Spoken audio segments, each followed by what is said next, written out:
Good morning everyone. So this is day 2 of MUN and আজকে আমাদের dress code হচ্ছে formal, so let's get ready with me. Actually কালকে আমি MUN থেকে এসে মরার মতো ঘুম দিছি। আমার এত শরীর ব্যথা করতেছিল whatever. কালকের MUN এ আমি তেমন কিছুই বলতে পারিনি, বাট আজকে আমি মোটামুটি প্রিপারেশন নিয়ে গেছি অ্যাজ আমি একটু এক্সপিরিয়েন্স করছি কিভাবে সবকিছু হয়।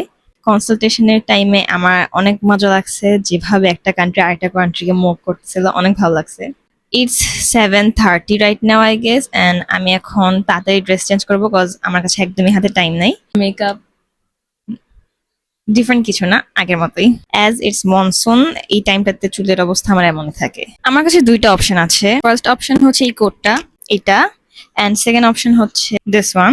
আই গেস আমি এটাই পরবো, আমার এটাই বেশি প্রিফারেবল, মানে কমফোর্টেবল লাগবে I guess. Here is the final look. তো মেবি আজকে আমি একটা ভালো পারফরমেন্স দিতে পারবো MUN A. Wish me best of luck. এই ব্যাগটা ক্যারি করতেছি এন্ড এর ভিতরে আমার সব স্পিচ টিচ সবকিছু আছে। দেখা হবে ডে 3 তে।